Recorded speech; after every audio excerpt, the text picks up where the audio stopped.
The Nintendo Switch, home to some of the greatest gaming experiences. You have Mario Kart 8 Deluxe, one of the best kart racing games ever with so much fun to be had with friends and family. Animal Crossing New Horizons, a social simulation game that was everybody's go-to game during the 2020 pandemic, and of course, Virtual Girlfriend Dating Simulator, every Nintendo gamer's worst nightmare. The Switch has been out for 8 years at this point, and it's been breaking records, getting ever so close to becoming the best-selling console of all time. But while everybody is going crazy over the upcoming Switch 2, I thought it'd be fun to take a look back at all of the games Nintendo's given us on the original Switch. The Switch has introduced us to so many classics, and today I'm gonna pick my favorite from each year. So that being said, yo guys, Crazytendo here, and let's Joy-Con drift over into the best Switch game from every year. When the Switch launched in 2017, they had to prove that their next console wouldn't be a fail like the Wii U, and that it would be something great, something special, and boy did they deliver. 2017 was packed with a huge lineup of first-party games. This year had great games that showcased the abilities of the Switch, games that brought together elements of two different franchises, and Mario Rabbids. Super Mario Odyssey, a game which brought back the traditional style of more open-ended 3D platforming last seen in the GameCube's Mario Sunshine. Splatoon 2 was a great sequel to Nintendo's new IP that had just launched 2 years prior on the Wii U. Mario Kart 8 Deluxe also came out this year, which was a really well-enhanced port of the Wii U's Mario Kart 8 and definitely deserves a spot of best-selling Switch game.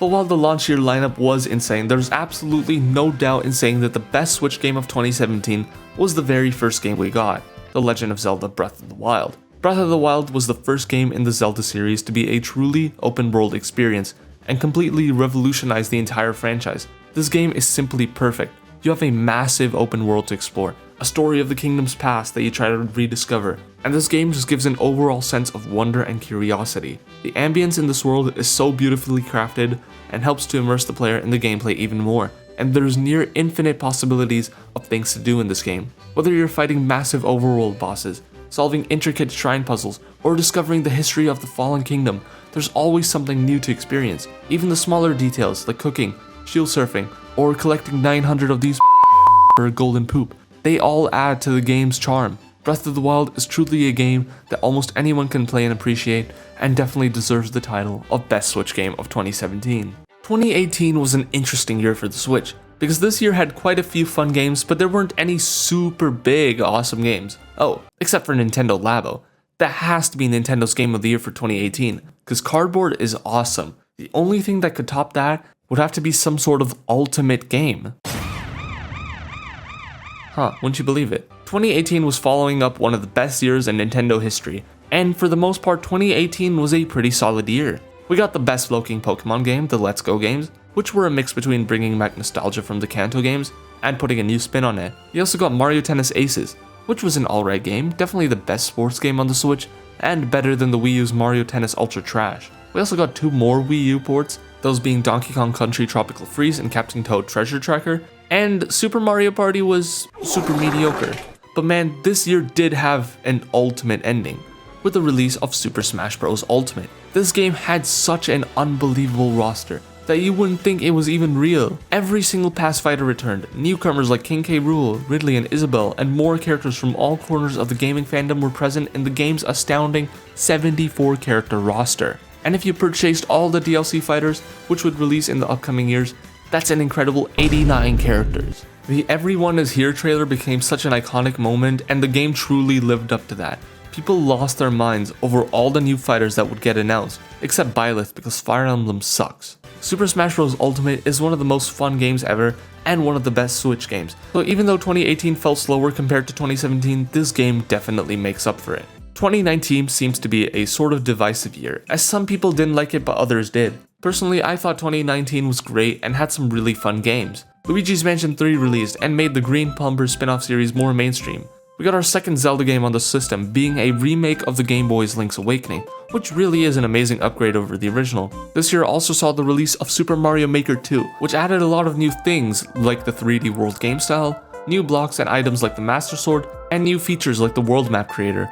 But my favorite game from 2019, and I can already sense people going towards the dislike button and unsubscribing, but for me, it was Pokemon Sword and Shield. I love these games, okay? Are they downgrades from previous games? In some ways, yes.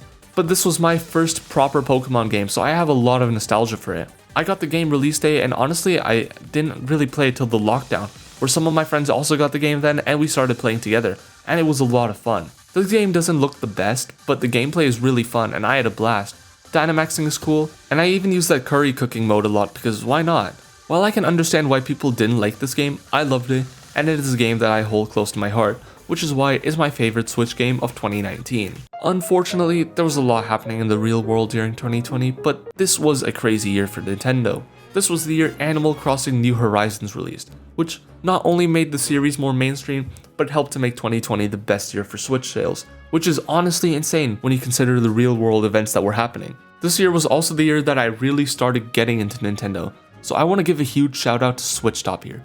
I'm so glad I found you guys at your Mario 35th anniversary rumors in 2020, and honestly, I'd be completely different without your videos, and this channel wouldn't even exist. So speaking of Mario, in 2020 we did get a new Paper Mario game, Paper Mario the Origami King, and Super Mario 3D All-Stars, a collection that consisted of Mario 64, Mario Sunshine and Mario Galaxy, which all received updates to make them better, and the not so minor controversy of it being a limited time release. Nintendo, what the f***? We also got Pikmin 3 and Xenoblade Chronicles Definitive Edition this year, and while these games were all great, there's only one game that came out this year which I still go back and play every now and then, which is why Hyrule Warriors Age of Calamity is my favorite 2020 Switch game. This hack and slash game is so much fun, and I beat the story with my brother and we had a blast playing through it. This is the second Hyrule Warriors game, but it isn't at all related to the first one. Instead, it serves as a sort of alternate prequel to Breath of the Wild, where you get to see all the champions and how the kingdom was before the Great Calamity. The gameplay is awesome and addicting, and it's one of the only games where I actually bothered doing side quests. This game is criminally underrated. I just never really saw people talk about it or mention it at all. So if you guys haven't played this yet, definitely pick it up before the Switch 2 releases. 2021 was halfway through the Switch's life, but it didn't really show. We still had an amazing collection of games this year. To start off, in February, we got a port of the Wii U's Super Mario 3D World, which was already awesome, but then we got the addition of Bowser's Fury 2, which gave us a look at the possibility of a true open world Mario game. We also got the second Mario sports game, Mario Golf Super Rush, which was pretty mediocre. We also got a port of the Wii Skyward Sword, which is such a great game and I love playing it. But in June of 2021, we got something super special, the birth of Crazytendo. This was when I made this channel, and slowly but surely we've been growing since then. My first proper video on the channel was talking about the E3 games that were revealed, like WarioWare Get It Together and Mario Party Superstars. Sadly, 2021 ended with one of my personal least favorite Switch games, Pokemon Brilliant Diamond and Shining Pearl. These games were terrible. I got Brilliant Diamond, and this thing was the complete opposite of brilliant. So what was the best Switch game of 2021? Well, without a doubt, Metroid Dread. During the E3 Direct, all it took was a quick shot of Samus and the words Metroid 5 being typed on screen to get everyone jumping up and down. This was the first Metroid game in 19 years. But this wasn't just a small announcement trailer, oh no, we got gameplay. We got to see the Emmys, and the game's title Metroid Dread, the cancelled DS game? I loved Metroid Dread. The Metroidvania gameplay and the different abilities you can use as Samus were so fun. Solving the puzzles in this game and doing the boss fights were so freaking cool. And the Emmys were actually terrifying and gave you a sense of, well, dread. The gameplay is so smooth and fluid, and it has quite some depth to it, as nearly every button on the controller gets used constantly. That, along with this game's incredible graphics and environments, all come together to make this game one of the best on the Switch, which is why it's the best Switch game of 2021. 2022 was a pretty great year for Nintendo. We started off with our first open world-esque Pokemon game, Legends Arceus, the release of the Mario Kart 8 Deluxe Booster Course Pass, which was crazy because this was a 2017 game that was a port of a 2014 game, getting new content. We also got Switch Sports, which was, well, not very good. Mario Strikers Battle League, the long-awaited sequel in the beloved sports spin-off, and the third sports game on Switch, it was mediocre. Xenoblade 3 released in the summer, and Splatoon 3 in September, just a week after my birthday too. To finish off the year, we got a sequel to Mario Rabbids, which I don't care about, and another Pokemon game, Scarlet and Violet. Yeah, they really messed up Scarlet and Violet, I don't like them at all. But this year has a very clear best game, and that's Kirby and the Forgotten Land. This game was huge for Kirby. The iconic pink blob finally entered the third dimension after years of being restricted to 2D, and it was such a fun game too. I beat this the weekend it came out with my brother, and playing through all the levels was so much fun. The use of copy abilities in a 3D space still felt good. The movement and overall gameplay felt just right, and the level design and 3D environments were so good, with every world having so much personality to it. But I can't talk about this game without mentioning Mouthful Mode, which gave Kirby some of the most wacky, but awesome transformations in the whole series. Like Vending Machine Kirby, Stair Kirby, Carby? Kirby was meant for 3D. I don't know why it took so long, but I'm happy we still ended up getting a 3D Kirby, because this is probably one of the best games in the Kirby franchise, and definitely the best Switch game of 2022. Now, 2023 was a spectacular year for Nintendo, because not only did we get a remaster of the first Metroid Prime game, which fans had wanted for ages, not only did we get a port of Kirby Return to Dreamland, the beloved 2D Kirby game from the Wii, not only did we get remakes of Advance Wars 1+2,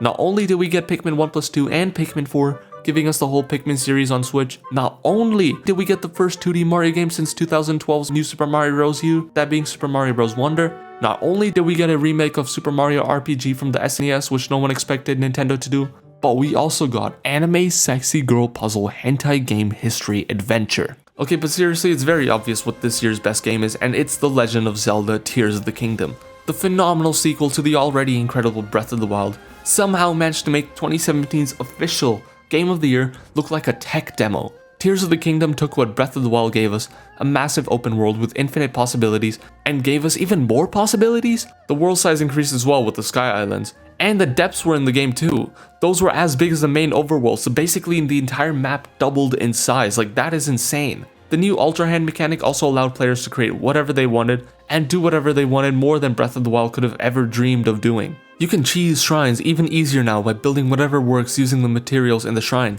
You can make vehicles to traverse the overworld. You can torture Koroks because f them. Tears of the Kingdom had a difficult task of living up to Breath of the Wild, but in my opinion, it did so much more than that game. Tears of the Kingdom is a 10 out of 10 game, my favorite game on the Switch, and the best Switch game of 2023. 2024 is the last full year of the Switch's life, as later this year in 2025, as everybody knows, we will be getting the Nintendo Switch 2. So because of that, it was pretty clear that 2024 wasn't that great of a year, as Nintendo was busy making preparations for their next big console. We started the year off with a remake of Mario vs. Donkey Kong, which was cool, I guess. Peach finally got her own game again after years since the DS one, but honestly, I didn't care too much for this. Luigi's Mansion 2 HD released in June, and they somehow managed to make a 3DS game look worse? We already have Luigi's Mansion 3 on here, so why does this look so bad in comparison? In the back half of the year, there was Echoes of Wisdom, which was a new 2D Zelda game that used the Link's Awakening art style and had you play as Zelda to save Link for the first time. And Super Mario Party Jamboree, which is the best Mario Party game. And finally, after years of everybody giving up on it, Mario and Luigi Brothership, the first new entry in the series in God knows how long. We did get a lot of games this year, however, a lot of them were way smaller games that weren't going to be huge sellers. But there's one clear winner here, a game that everyone had wanted to be ported to the Switch for ages, Paper Mario: The Thousand Year Door. Thousand Year Door was already a phenomenal game on the GameCube, and fans had been begging for years for this game to get remastered for the Switch. Not only is it the best Mario RPG, but one of the best Nintendo games of all time. And the fact that we got this game, even if it was really late into the Switch's life, it's amazing. The visuals were already pretty good for the GameCube era, but they look even better here on the Switch. The story is great, with lots of funny and emotional moments, the turn-based combat is fun, and doesn't get too annoying like with other RPGs, I'm looking at you, Fire Emblem, and so, in a year full of smaller games, Paper Mario: The Thousand Year Door is very clearly the best Switch game of 2024. But let me know what you guys think of my picks. What's your favorite game from each year of the Switch's life? This truly is Nintendo's greatest console to date, and we have been so blessed with the amount of great games we've gotten. With the Switch 2 right around the corner, it's only a matter of time till we get even more great games there. So I'll leave a video on screen where I talk about 10 games we need on the Switch 2. But with that being said, yo guys, Crazytendo here, and thank you so much for watching. I'll see you in the next one.